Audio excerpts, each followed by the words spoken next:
Periodismo en primera persona es un programa que intenta ubicar al comunicador del otro lado del mostrador. El entrevistador siendo entrevistado. Periodismo en primera persona por BCN Radio. El invitado de hoy tiene 28 años y nació en la ciudad de Buenos Aires. Se graduó como licenciado en Comunicación Social en la Universidad de Buenos Aires. Desde los 15 años de edad, cuando conoció a Mario Pergolini en su programa de radio, supo que a eso quería dedicarse toda la vida. Actualmente acompaña al conductor en las mañanas de Vorterix. A su vez, trabaja en Filonews y en chequeado.com y conduce las tardes de la nueva señal de IP Noticias. Hoy viene a hacer periodismo en primera persona, una promesa de la comunicación que se viene. Bienvenido, Nacho Corral, a BCN Radio. Bienvenido, Ignacio Corral, bienvenido a BCN Radio, bienvenido a esta quinta temporada de Periodismo en Primera Persona. ¿Cómo le va? ¿Qué tal, Matías? ¿Cómo estás? Muy bien, ¿vos? Todo bien, quinta temporada, ¿quién lo hubiera dicho? Hemos llegado hasta acá, ¿quién nos ha visto y quién nos ve? Pero bueno, rara igual, ¿eh? Rara, cada vez más raro, digamos, es como nos hubiese encantado, pero tenemos en el estudio más grande de la radiofonía mundial, que es el estudio virtual de BCN Radio. Usted tiene el honor. Nos hubiese encantado que estuviera en el Emilio Corbier, que es el estudio que está frente a la cúpula del Congreso de la Nación de nuestra radio, pero las condiciones todavía no lo permiten. Bueno, después pasamos a visitar. Exactamente. Le quería preguntar, primero son preguntas de rigor, digamos, ¿no? Sí. De la BCN, la Biblioteca del Congreso. ¿Usted la conoce? ¿Ha participado o solo de nombre? No, solo de nombre, no, nunca tuve la oportunidad. Entonces no me va a quedar otro remedio que de hacerle un compromiso público de que queda una visita pendiente. Todo Sí, periodista totalmente. tiene que pasar por la parte pública, por la hemeroteca, por todos los servicios de la Biblioteca del Congreso de la Nación. ¿Le parece? Totalmente, perfecto. Queda Perfecto. el compromiso. Bueno, ahora que ya hicimos los avisos necesarios y los avisos institucionales, vamos a pasar a la entrevista. ¿Usted conoce el formato de periodismo en primera persona? No, a ver, ¿Algo le contame. comentaron? ¿Algo le comentaron? Y mire, es un recorrido simple sobre su vida profesional, hablamos de periodismo, pero también hablamos un poco de usted. No le va a salir tan fácil la entrevista. No le va a salir tan fácil. Algo tiene que dejar. Usted sabe cómo es el periodismo. Algún título nos va a dejar para poder hacer algún corte de difusión. Y si no, lo inventamos al final. Si te das cuenta que no cierra ninguno, al final polémica. tiramos dos o tres frases que... Claro, o sea, algo vamos a inventar.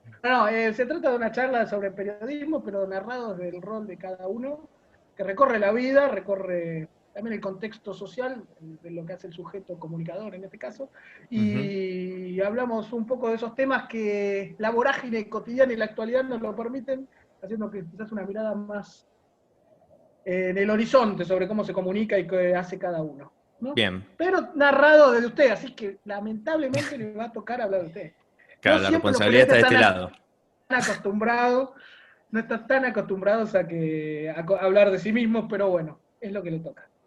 Claro, generalmente se pregunta y te sacas un peso encima. Exactamente. Uno está siempre pensando en la próxima pregunta, no piensa mucho lo que va a decir de uno, pero bueno, ahora le toca darnos el contenido, la sustancia de este programa que hemos llamar Periodismo en Primera Persona. Está perfecto.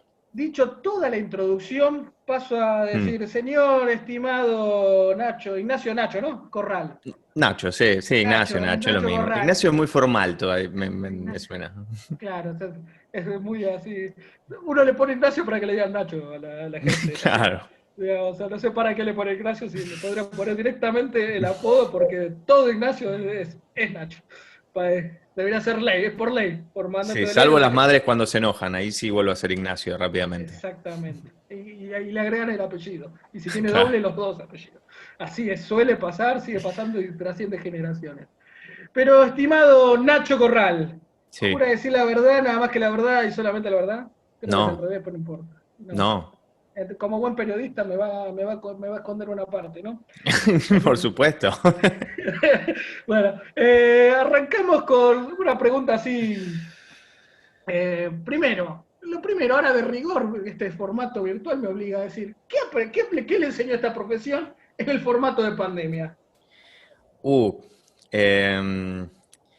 Y de esta profesión creo que es un servicio mucho más importante de lo que nos imaginábamos, me parece. Sobre todo en aspectos de salud, en aspectos de sobreinformación, en la cantidad de noticias falsas que empezaron a circular sobre, bueno, sobre ahora las vacunas, antes el virus, las cuarentenas, como que me hizo caer la ficha de que se necesita como una institucionalidad periodística mucho más fuerte para tratar de frenar ese tipo de cosas que generalmente no vemos las consecuencias, porque en otro contexto quizás las consecuencias son más políticas, más sociales, mucho más sutiles. En este caso se veían representados en cantidad de muertes casi día a día y hacía que la variable fuera mucho más, o la consecuencia de las variables fueran mucho más preocupantes. Y ahí me parece que me hizo poner el foco en decir, bueno, es necesario que haya una vara, después se puede discutir quién y cómo se marca esa vara, pero me pareció eso, como lo más trascendente de todo este año. Y tanto personalmente, Mm. ¿qué conductas, qué aprendiste, digamos, de la cuarentena, el encierro obligatorio? Incluso profesionalmente, ¿qué debiste incorporar, digamos, Mm. porque todos tuvimos que aprender cosas, nuevas técnicas y nuevas formas que la verdad que son bastante útiles y nunca fue necesario explorarlas. Sí, yo la verdad no la sufrí tanto en lo personal porque la verdad salía a trabajar todos los días. O sea, sí, obviamente, la sufría en no juntarme con mis amigos, o sea, que no tener vida social más allá de lo laboral, pero el hecho de salir todos los días medio que me había marcado un ritmo que mucha otra gente no tenía, que era 24 Claro. horas estar encerrado en tu casa.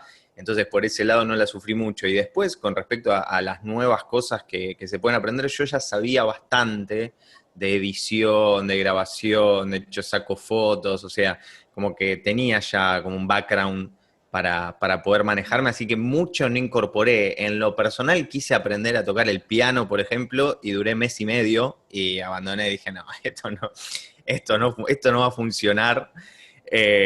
Pero después en lo profesional ya medio que las herramientas las tenía para poder llevarlo y obviamente era adaptarse a no solamente pensarlo, sino después grabarlo, editarlo y mandarlo.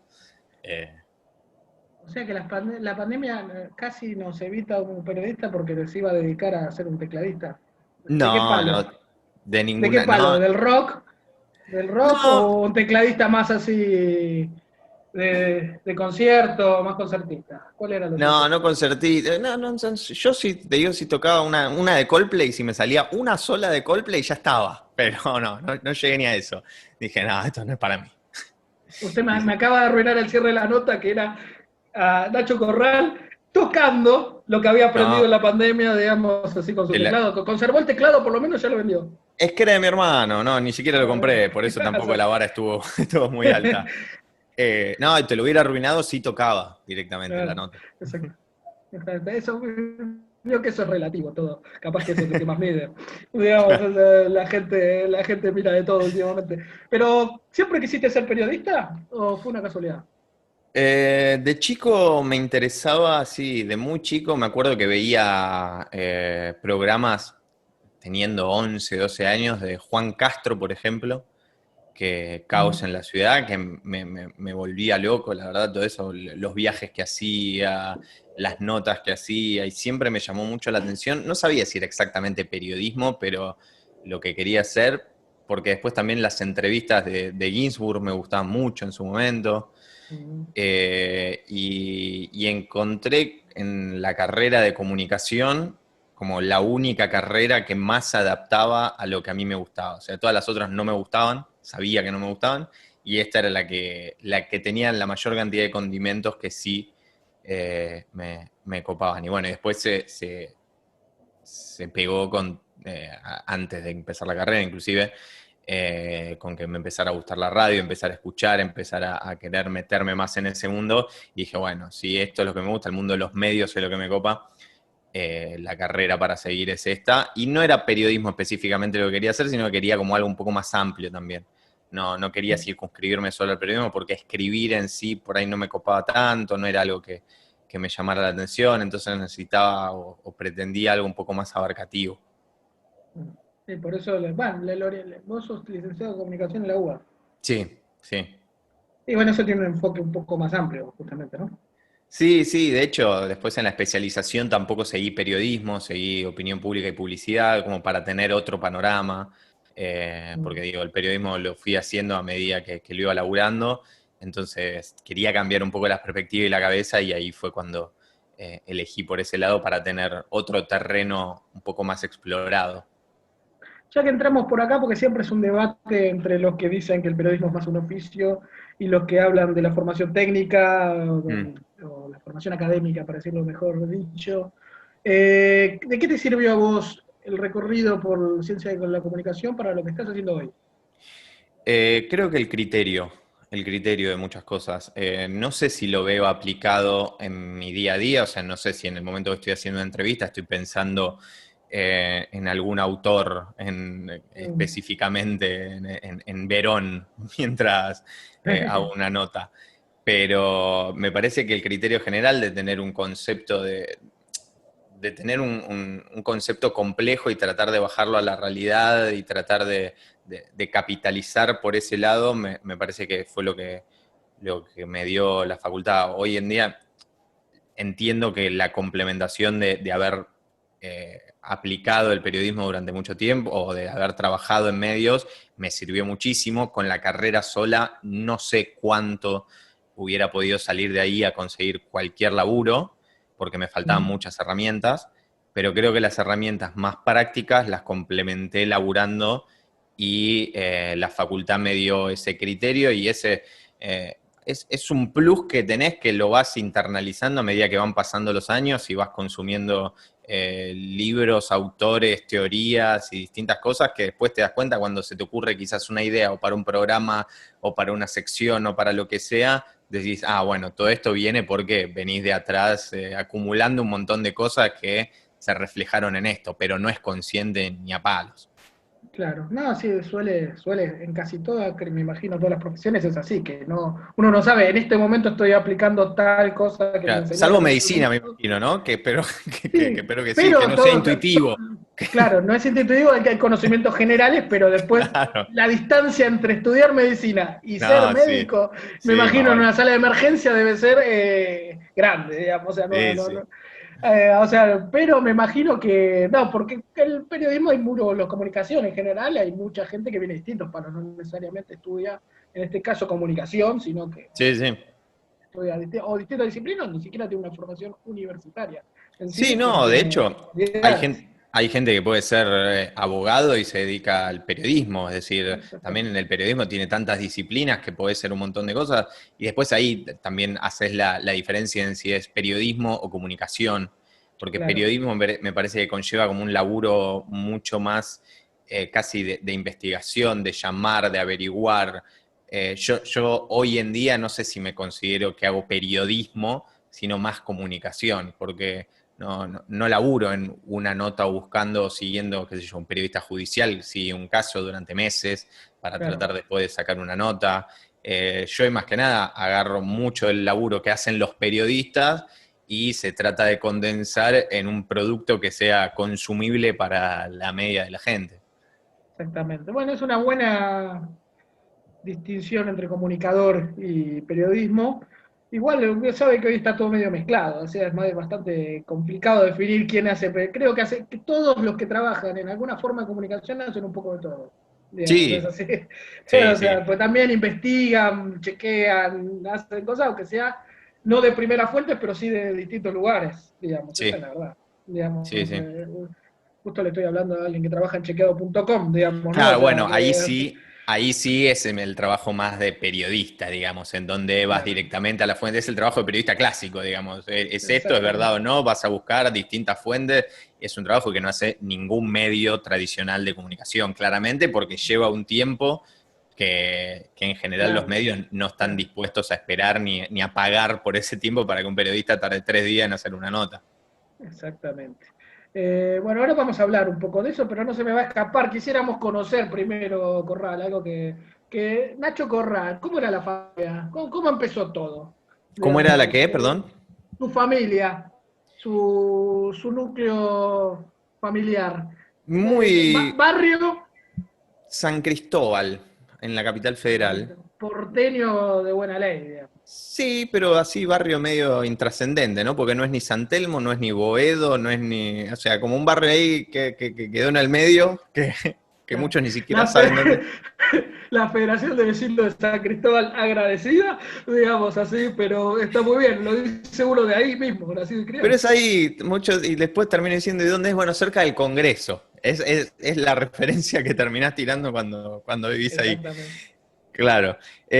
No, y padres arquitectos, ambos, y viví ahí toda la vida, ahí en San Cristóbal, hasta que me fui a vivir solo, un hermano más chico, bastante más chico, 8 años más chico, ahí que llegó ya para el final. Y nada, primaria, secundaria, todo tradicional, y después ya durante la facultad me fui a vivir solo y ahí arrancó mi vida independiente. ¿Qué barrio eligió para vivir solo? Me fui a Villa Urquiza la primera vez. Me fui a Villa Urquiza, que era medio barato, que estaba ahí, que era un poco accesible. Había encontrado un departamento y me fui Ya ahí. Aparte llegaba para la gente que es del interior o de otros lugares que no conoce Buenos Aires, ¿ya llegaba la línea B, digamos, de subte o todavía no habían tirado hasta habían sí, tirado hasta Urquiza? sí, había llegado. Yo no estaba ahí Fundamental. no estaba tan cerca de la línea B porque eran más caros ahí. Yo estaba un poquitito más alejado, Claro. había que patear un poco, Bueno. pero... Pero sí, elegí ahí. Aparte me quedaba más cerca de mi laburo. En ese momento iba todos los días, sigo yendo todos los días ahí a Vorterix, que está por Colegiales. Entonces ya Claro. diariamente era menos viaje. Entonces, y tenía amigos que vivían cerca. Entonces me fui ahí. Perfecto. Escuela, que la nombró ahí al pasar. ¿Qué escuela No, hizo? una primaria privada normal, ahí también por el barrio de Constitución, y secundario en el Nacional Buenos Aires. Es del club de los egresados de la Ciudad de Buenos Aires. Del club, sí, sí. No, si no me preguntan, no soy del que lo digo, del que, que te tiro. Vio que es un Pero título, digamos, ¿no? Casi que se pone, que sí, sí. encabeza las portadas de los perfiles de las redes sociales cuando son egresados de la Ciudad de Buenos Aires. Sí, sí, y que te pegás a todos los que son egresados también. Cuando encontrás a uno, medio que te abrazás ahí, aunque no tengas nada que ver y no te lo hayas cruzado nunca en la vida. Cuna de grandes dirigentes de este país. Sí, sí, bueno, y de muchos otros que no también, ¿eh? O sea, el porcentaje Bueno, que salió de... siempre se cuentan las ganadas, digamos, digamos, una cosa así. Y algunos que son que son grandes dirigentes, uno no tanto estaría tan identificado, digamos, ¿no? Por más que Claro, viva en la zona de también, Buenos Aires. por lo mejor de Bueno, pegarse, claro. mejor de pegarse. Así que en la Ciudad de Buenos Aires, o sea, ¿a usted le gustó, era alumno bueno o rebelde así? ¿Estaba en todos los ajites o se mantenía al margen? ¿No le No, gustó estudiar? promedio, un 7, un alumno de 7 que no llamaba mucho la atención. ¿Viste? Yo siento que hoy en día vuelvo al secundario y no sé cuántos profesores se acordarán de mí. Porque era perfil bajo, era como voy y hago Claro. lo que tengo que hacer y me voy a casa, listo. Así pasé toda Ahora que mi... están los medios se acuerdan todos. Digamos, que Ah, bueno, quizás estuviera en la gráfica o en la producción tras de las luces, capaz que se acuerdan menos, pero siempre se suma. Digamos, pero era más o menos promedio. sí, promedio. Nunca me gustó estudiar, o sea, no era de esos que disfrutaba, estudiaba para zafar y me iba bien, o sea, nunca sufrí demasiado, ni me llevé muchas materias, ni en la facultad tuve que rendir muchísimos finales, ni me costó muchísimo, pero tampoco me destaqué nunca, o sea, era ahí. Para lo que me alcanzara para seguir y avanzar es lo que hacía. ¿Qué hay de cierto? Estas son las primeras fuentes, bueno, lo vamos a corroborar con chequeado.com. De Sí. que uno de sus bienes preciados de la infancia era una camisita de cebollita. Sí, es verdad, sí, me acuerdo, Eh, inclusive tenía, ese sí tenía el nombre Ignacio, ¿ves? Porque mis Ignacio. padres evidentemente querían imponerlo, no querían que se le cambiara el nombre. Recordemos quién es Cebollita para quizás generaciones que no han podido vivirla o que no saben quién es. No, una serie de fútbol, de futsal, si no me acuerdo, creo que era, de un Babi, equipo, le decíamos en el barrio, de el Babi, Babi, claro, el de Babi. fútbol. Nada, que la veía cuando yo tenía, qué sé yo, 6, 7 años más o menos, una cosa así. Exactamente. Que Y actuaba la hija del Diego, de Maradona. actuaba Dalma, Dalma. claro, actuaba Dalma cuando era Dalma. nenita, ¿eh? Era una serie infantil. Claro, sí, sí. Y después estaba Gamuza, el Colo, como que ahí hay varios, varios personajes que todavía me acuerdo. Y no sé si esa camiseta todavía la tengo. Debe estar guardada ahí en algún lado, pero sí. Era esa y la de Michael Jordan de los Chicago Bulls. Fue todo más o menos en la misma época. Ah, mira vos. Así que tenés datos. Bueno, esos son los datos de la infancia. ¿Y es verdad que usted comenzó su carrera? ¿Es verdad que comenzó su carrera en los medios con Yendo a la Puerta de cuál es? Un programa, Sí, el famoso, un legendario programa de Mario Pergolini de la Rock and Pop que acompañó a generaciones enteras. sí, sí, la historia fue medio una locura. De hecho, qué sé yo, tenía 15 años más o menos la primera vez que empecé a escucharlo porque, bueno, en el secundario me tocó por sorteo el turno noche, entonces tenía la posibilidad de escuchar la radio a la mañana. Entonces, escuchando cuál es, dije, che, esto me encanta, y tenía 15 años, sí, más o menos, y dije, bueno, voy a ir a la puerta para ver si puedo entrar a ver cómo se hace. Yo le dije a mis viejos en ese momento y me dijeron, vos estás loco, ¿qué vas a hacer? O sea, a Mario Pergolini, sos un pibe, no te va a dar pelota. Fui el primer día y lo encaré ahí a la salida de la Rock and Pop y le dije, no, que me gusta, que quiero dedicarme a esto, qué sé yo. Me dijo, bueno, venite el lunes. Y fui el lunes y era entrar a Disney, ¿te imaginás? O sea, yo de años escuchando cuál es la Rock and Pop, tener a todos ahí, me dejó estar en la producción todo el programa. Y a partir de ahí fue el clic que dije, bueno, yo quiero hacer esto. O sea, me quiero dedicar a esto y no voy a soltar esto de ninguna manera. Generé este vínculo con este monstruo, digo, lo voy a sostener a más no poder.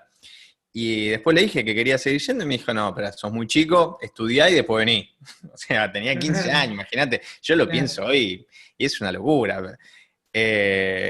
Y bueno, después sí, terminé el secundario, hice algunas cositas en radio así con amigos y le llevé una carpeta en algún momento, que me imagino, ya hoy ni me acuerdo lo que debe haber tenido esa carpeta, pero debe ser una vergüenza lo que debe haber mandado.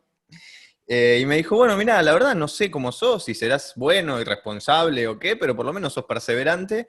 Así que después de mucho tiempo de haber ido, insistido, de varias veces de ir a la puerta con ideas, con cosas, cuando se abrió la posibilidad de Vorterix, digamos, cuando estaban haciendo Vorterix, me dijo, bueno, vení, voy a necesitar gente, vení a hacer lo que se necesite. Y ahí empecé más en la parte digital, digamos, redes, videos, digamos, como un pibe a los 18 años, digamos, Lo que haya que laburando. hacer. Claro, lo Lo que que haya que haya que hacer. hacer. Nada, y Exactamente. aprendí una bocha porque fue a arrancar de cero. Y así que ganó por cansancio. O sea que fue, Sí, comenzó por cansancio. sí, sí, Y sí. me interesan esos pequeños proyectos e ideas que usted presentaba siendo un adolescente de cuál es a Mario Pergolini. ¿Alguno recuerda? No, es que realmente no me acuerdo. Creo que alguna vez le había presentado como una idea, porque yo sabía que él como que estaba teniendo toda esta idea de transmitir la radio por internet. Y entonces le había presentado como una idea de un software en algún momento en donde sin saber Un de programación audaz. cero, ¿no? O Un sea, audaz. Un audaz. pero aparte sin saber nada, o sea, completamente, Sí. no sabiendo Alguien, cuánto. alguien que conoce bastante de tecnología, digamos, sobre todo aplicada a medios. Claro, ¿no? Y le dije, no, para mí puede estar, creo que le había puesto como que estaba bueno que inclusive el oyente pudiera elegir qué música poder escuchar en el momento en el que pasaba la música, como una cosa así, recontra volada. Y me acuerdo que me dijo, está bien la intención, pero no es por ahí. Como diciendo, viene el intento, pibe, así como una caricita en la cabeza, ¿viste? Bueno, pero algo vio, porque no lo descartó de entrada, sino que le mantenía No, como igual cierta. la verdad es una persona que da muchas oportunidades, que escucha, la verdad yo lo sigo viendo al día de hoy, que sigue yendo gente a la puerta de la radio y él se sigue parando a escuchar a cada persona que se acerca. Y sí, después está, que te dé la primera oportunidad y después también, una vez estar adentro, empezar a Ganártela. demostrar. Exactamente. Porque si no demostrás, también, así como entraste, saliste. ¿Cuántos años tenés ahora, Nacho? 28. 28. ¿Qué le dirías al chico hoy, Nacho Corral, así con el camino recorrido? A ese chico de 15 que empezaba, que descubrió que eso era lo que quería hacer en su vida. No, que está bien, que Que es está por bien, ahí. que es por ahí, sí, sí, que funcionó. Que me quede tranquilo que funcionó. Sí, sí, no, la verdad creo que hoy en día haría exactamente lo mismo. La verdad que todo el camino que fui haciendo, tanto en la parte académica como laboral, como que me fue construyendo y hoy en día con un montón por aprender, ¿no? O sea, claramente lo mío no es ni la academia ni- pero, pero la verdad que sí, que está bien, que todo lo que hice siempre lo hice, siempre me gustó. O sea, nunca tuve que sufrir un trabajo, por ejemplo, lo cual no es poco, No, no es poco. que Es bastante. generalmente suele pasar, mucha gente trabaja de lo que no le gusta o inclusive estando dentro del medio sin que le guste lo que está haciendo específicamente. Yo siempre hice lo que me gustó y siempre que quise avanzar un poquito más, bueno, hubo gente que la verdad me dio la oportunidad de poder crecer de a poquito.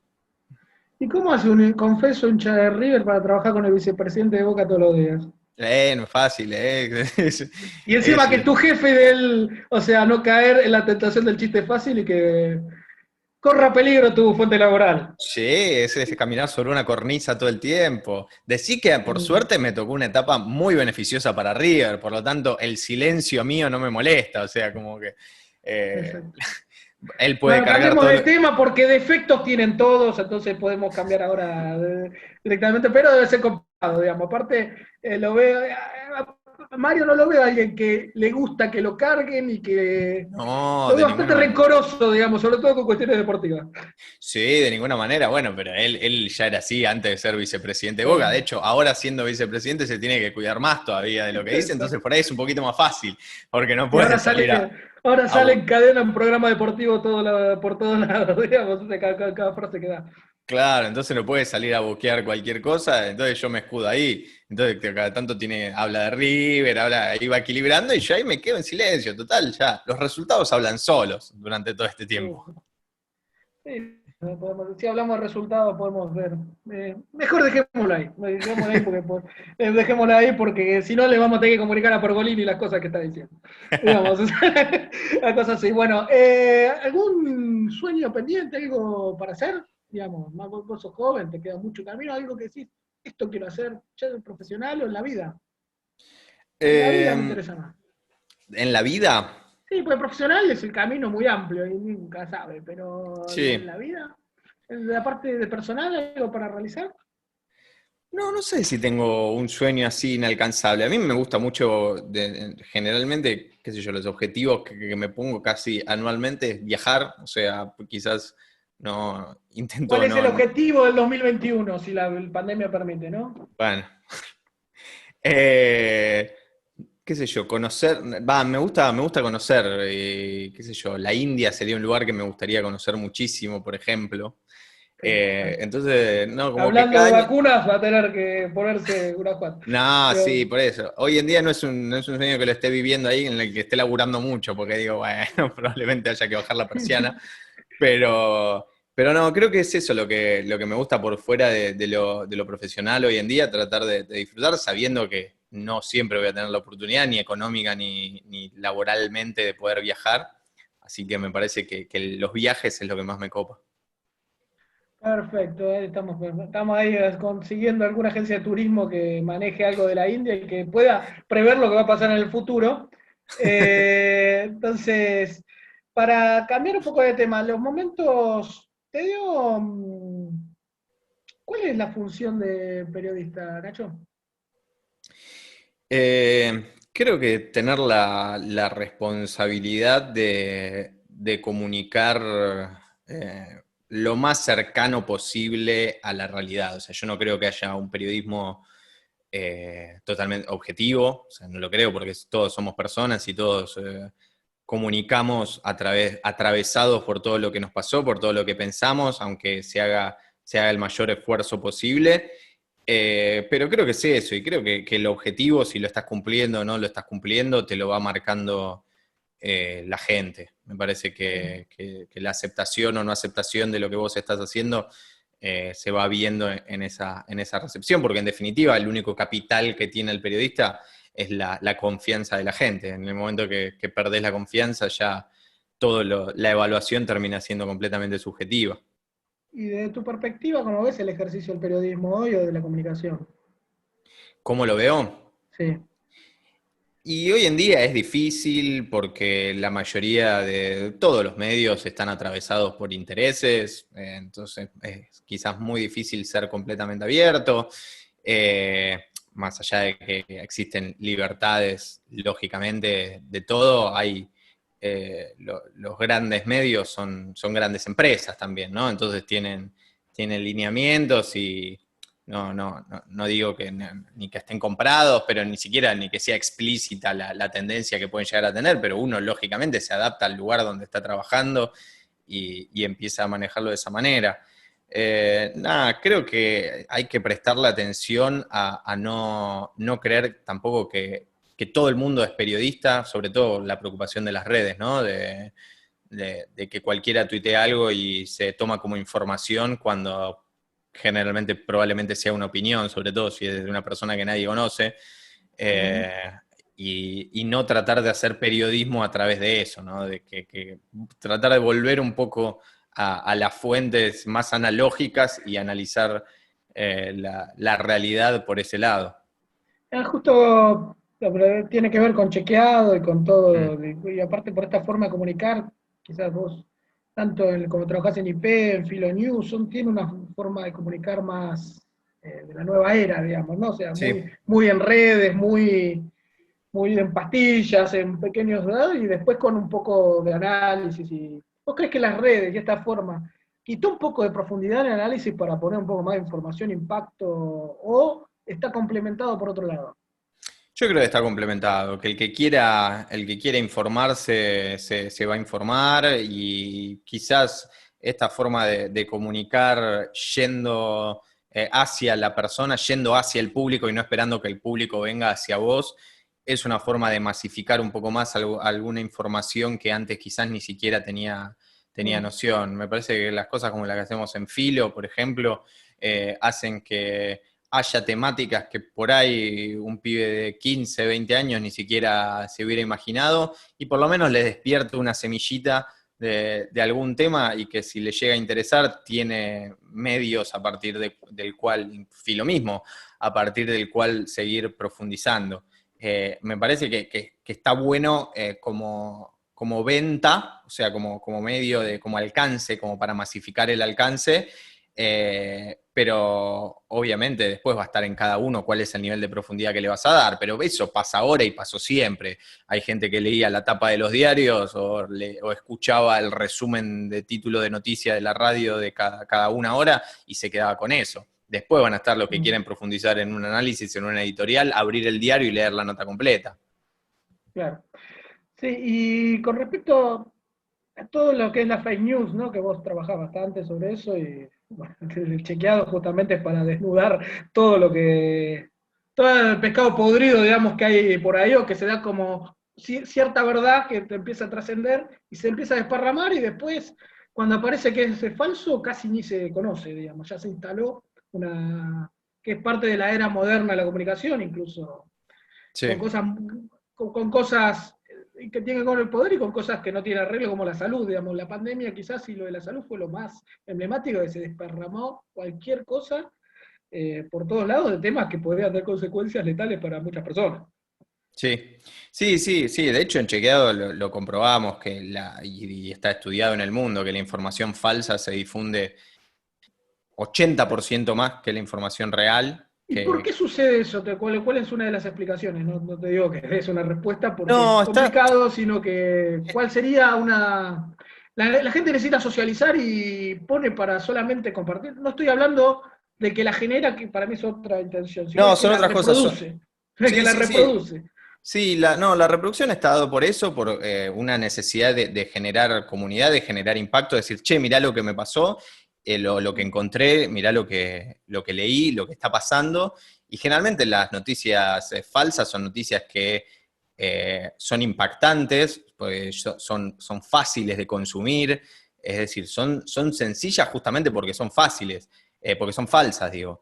Las noticias Mm, verdaderas son mucho más aburridas porque tienen grises. Las noticias falsas son blanco o negro y eso hace que quieras contárselo a alguien algo que te está generando a vos impacto. Entonces es lógico que eso se reproduzca, pero no, por eso creo que la carga no hay que ponérsela en las personas que la reproducen, sino en quien la genera. El foco no hay que ponerlo en los usuarios que lo terminan compartiendo, sino hay que generar una educación para que puedan ver cuáles son las fuentes más confiables y después sí la discusión mucho más grande alrededor de las plataformas casi monopólicas como Facebook sobre qué mm. responsabilidad tienen con respecto a eso, que es mucho más grande, o sea, que es 100% con respecto a lo que puede ser un usuario común que solamente retuiteó algo. Exactamente, una distinción importante entre como un delito culposo y un delito doloso, digamos, sería algo Sí, así. sí. A la gente no está preparada para analizar si algo es verdadero o falso. El problema está en quién se lo acerca. Claro, exactamente. Y justamente, ¿qué tiene que ver con esto? ¿Cómo digo, de qué digo con la comunicación en la era de la posverdad, Mm, ¿no? Donde ya, incluso con lo digital y la gran cantidad de información falsa que hay, ya casi no importa si es verdad o mentira. Digamos, o sea, en realidad debería importar, pero como que ha perdido sí. valor que sea cierto o no, porque hay gente que sabiendo incluso, yo lo noto, que hasta puede ser falso, lo repite y se lo vuelve a repetir como si fuera una verdad como que se convence, por lo menos un grupo, un sector, una porción de la sociedad. Sí, sí, es un problema, claramente. Es un problema, creo que está dado por las herramientas que tenemos hoy en día. Estas informaciones que te digo, que son tentadoras de compartir, se terminan compartiendo mucho más. Entonces, eso genera una modificación en el sentido común mucho más fuerte y sobre todo cuando después tenés las propias plataformas que te acercan encima las noticias que están más adaptadas a tus intereses, a tus gustos entonces es mucho más, son mucho más perceptivas a que te lleguen a vos y que calen en lo que a vos en lo que a vos te pasa. A mí probablemente nunca me llegue una noticia falsa sobre un equipo de fútbol americano. Probablemente me lleguen cosas relacionadas con las cosas que a mí me interesan y me van a impactar y me van a interesar y la voy a poder ver de esa manera. Nacho, te quería preguntar, porque vos trabajás en IP, Vorterix, Filonews, Chequeado, son todos medios que en general tienen una audiencia, público progresista, podemos decir, Ujú. de Sí. perfil progresista. Justamente hace poco publicó Pablo Stefanoni, no sé si ubicás, el periodista que también escribe mucho sobre Bolivia, de temas internacionales, que también desde el progresismo creo que escribe, que justamente publicó un libro que me pareció interesante, que es Si la rebeldía se volvió de derecha y tiene que ver Ujú. con la realidad, que es un fenómeno mundial, pero que en Argentina tiene su expresión, digamos, ¿no? De que todo ahora es que está tomando desde sectores de derecha políticamente, incluso sociales, como discurso antisistemas y con banderas y hasta con palabras utilizadas habitualmente desde el ala que cuestionaba el status quo. Sí. ¿Qué opinás de ese desarrollo? No sé si pudiste, yo no pude leer el libro, pero vi un poco la síntesis, justamente que tiene que ver con esto, ¿no? Que los liberales, los ultraliberales de los Chicago Boys, ahora se llaman libertarios, como se llamaban los anarquistas a principios del siglo, que desde la derecha se dice la oligarquía, más allá de que sea correcto o no, del gobierno, todas cosas, como aplicándole todo el concepto de contenido, el significado conservador a lo que era la vieja, desde los sectores que siempre ostentaron esas categorías. Sí, es un tema complejo, claramente, es un tema complejo porque estamos viendo que eso está creciendo, digamos, una ala derecha en varias partes del mundo. Me parece que mucho tiene que ver de lo que estamos hablando, de lo que estábamos hablando antes, de eh, la conexión que hay entre las personas y la capacidad de generar comunidad. Me parece que despierta en algunas personas intereses que por ahí antes estaban más diseminados, ahora los permite unificar y permite generar grupos mucho más fuertes hoy en día, inclusive con gente que quizás no viste nunca en tu vida. Entonces, combinado con información falsa que se empieza a difundir también y empieza a generar esta realidad que no es tal, que es mucho más compleja que todo eso, empiezan a verse este tipo de cosas que me parece que también tienen mucha más relevancia por casi el atractivo morboso que tiene ese grupo. Porque después, si lo ves reflejado electoralmente, no hay una gran representatividad. En Europa, bueno, vemos, están creciendo esos grupos, pero siguen siendo todavía minoritarios, y mucho tiene que ver con la focalización en un tema en particular. Si vamos a los casos europeos, está más relacionado con la inmigración, con ese tipo de temas que cuando se deja de hablar de esos temas, no sé si todos están tan de acuerdo con que eso no pase. Bueno, no sé si justamente si quiero salir de la Unión Europea, por ejemplo, como se había votado en un momento y después de repente se dieron cuenta en el Reino Unido que por ahí las cosas eran un poco más complicadas, y muchos terminaron diciendo que era a partir de distinta información, que no había sido así, que la decisión la tomaron por otras cosas. No sé, me parece que es un tema social complejo. Claramente, cada vez que hay una crisis mundial, empiezan a surgir distintos debates sobre cómo funciona el sistema, y me parece que hay distintos caminos a partir del cual se intenta modificarlo. Pero también hay otros grupos que también están a la misma altura y están generando conciencia positiva, si se quiere, relacionado con la cuestión ambiental, por ejemplo. Me parece que eso es algo que también las redes facilitaron que eso fuera mucho más fuerte, y que hoy en día se estén haciendo cosas al respecto. Entonces, creo que llama mucho la atención. Hay que ver cuál es el verdadero impacto y cuál es el verdadero compromiso, porque también es fácil verlo en las redes, ver videos, pero después, llevado a la acción, termina siendo mucho más difícil, requiere un compromiso mucho más grande. ¿Sigue siendo la acción, en este caso, en manifestaciones callejeras, o el peso en la vida real, la que sigue siendo el criterio de verdad? Lo demás Sí. es como un mundo virtual que parece enorme y después hay que ver qué sustancia tiene en lo real. Y sí, y después las elecciones, ¿no? Que en definitiva en los países democráticos es lo que lo termina definiendo. Vemos en otras partes del mundo también, un poco en lo opuesto a esto, qué sé yo, vemos en Hong Kong que la gente se organizaba en pos de la democracia, y después terminó siendo absorbido por un sistema no tan democrático. Entonces ahí se ve como la otra cara. Cómo puede crecer algo que sí es en función de la democracia a través de los mismos mecanismos. Entonces me parece que estamos poniendo el ojo en esto, en algo que obviamente preocupa, porque son avasallamientos sobre derechos humanos que hasta hace algunos años creíamos que ya no eran discusiones que estaban dadas. Estoy hablando de lo más extremo, ¿no? No estoy hablando de las personas que están a favor del liberalismo económico, porque ahí es otra la discusión. Estoy hablando más como fenómeno mundial. Pero no sé, habrá que ver qué pasa. Aparte, la imprevisibilidad y la dinámica que está teniendo el planeta hoy en día hace que sea muy difícil poder prever cosas como la que pasaron en el Capitolio de los Estados Unidos. Nadie se hubiera imaginado que eso iba a pasar en los próximos años. Sí, nadie hubiese imaginado la crisis del régimen norteamericano, del régimen político más sólido quizás que se conoce. Claro, cómo creció, bueno, y ahí se muestra eso, ¿no? Cómo crece, bueno, la figura de Trump, sí, crece un montón, pero de repente asusta tanto que después ya la gente, más allá que tuvo millones y millones de votos, inclusive en su segunda... Incluso de los sectores de poder que abiertamente salieron a decir que no era lo más conveniente. Sí, igualmente hay que reconocer que más allá de haber perdido, tuvo millones y millones de votos, más que los que tuvo la vez anterior. Pero bueno, hubo más gente preocupada por decir, che, esto no debería ser, entonces tuvo más votos la gente que tenía miedo a que volviera a ganar, y con lo difícil que es que pierda una reelección un presidente de Estados Unidos.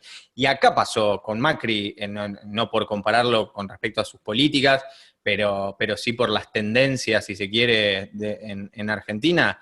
También en Argentina es difícil que un presidente pierda una reelección y por lo menos la perdió de una forma bastante contundente. Entonces ahí es donde te pone la vara de que las expectativas no terminan siendo lo que se representa en la realidad.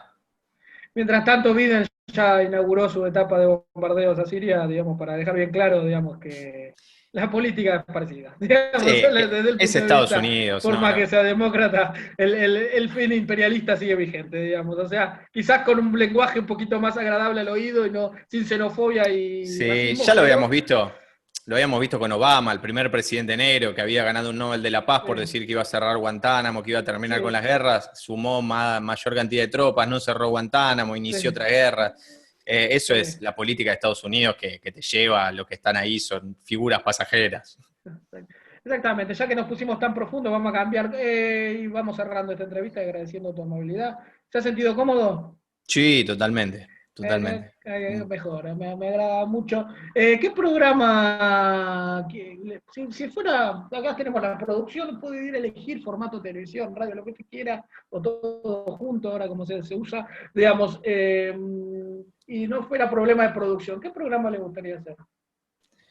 Uh, ¿O qué eh, falta? ¿O qué piensa que falta? ¿Qué programa haría falta, digamos, en el todo, la cantidad de propuestas que hay en el éter y en la realidad no comunicacional? sé si falta algo realmente. O sea, creo que durante muchos años todo está más o menos inventado. Después creo que los programas que funcionan o no funcionan tienen que ver más con una empatía que le empiece a encontrar la gente a cada una de las personas que lo hacen.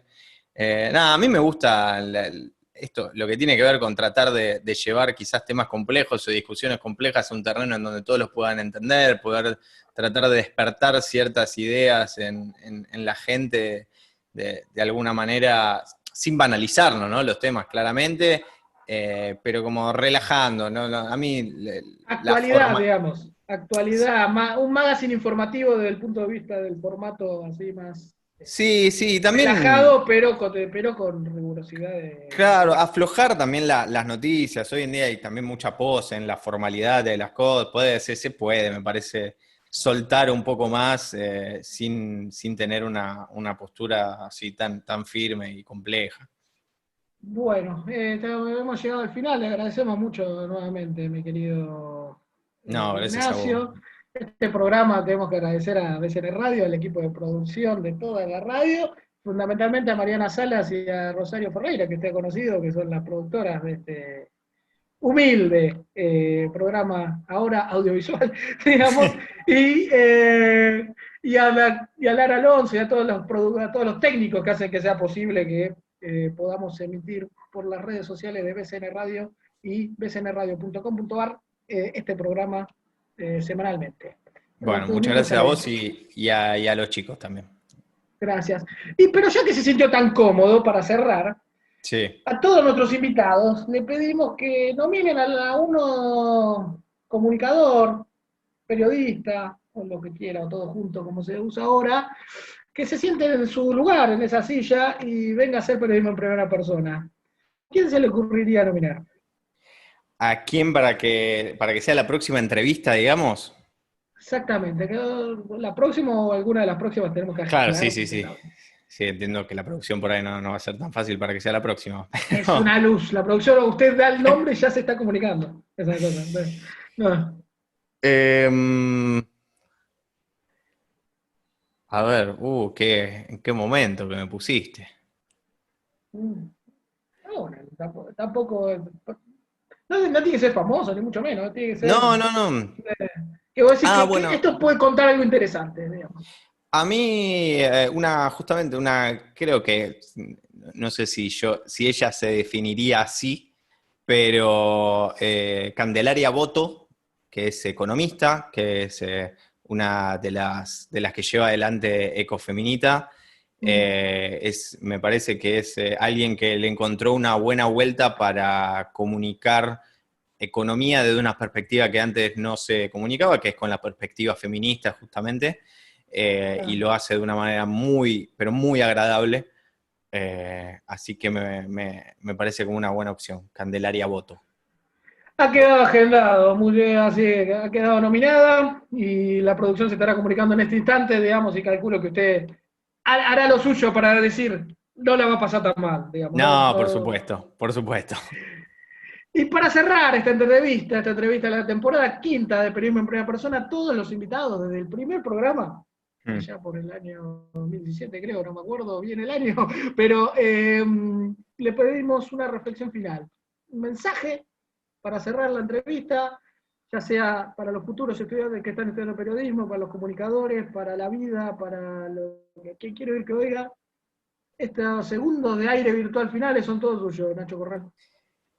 No, lo que a mí, lo que creo que por ahí le hace falta a los medios en general es tratar de volver a poner el foco no en lo que necesariamente la gente pide o consume, sino tratar de tener la responsabilidad de qué es lo que, entre comillas, es más responsable que hagas. A ver si me puedo explicar.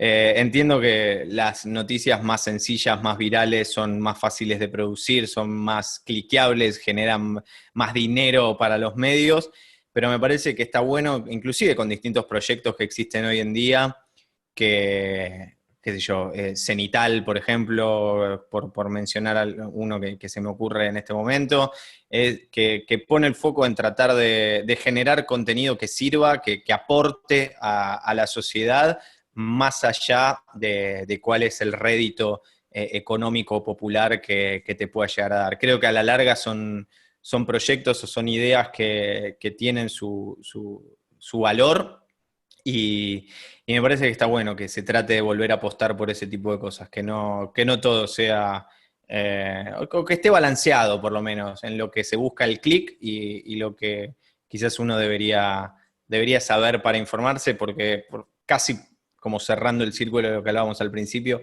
me parece que hoy en día una información veraz tiene mucha más importancia de lo que tenía hace un tiempo, o por lo menos se está marcando mucho más cuáles pueden llegar a ser las consecuencias, y está bueno que haya dentro de la sociedad civil responsabilidad para que eso pase. Muchísimas gracias. Por favor, a vos, Matías. Con la firma de Nacho Corral, que vino a hacer periodismo en primera persona, nosotros nos encontramos la semana que viene. Chao. Un programa de la Subdirección de Prensa y Difusión de la Biblioteca del Congreso de la Nación.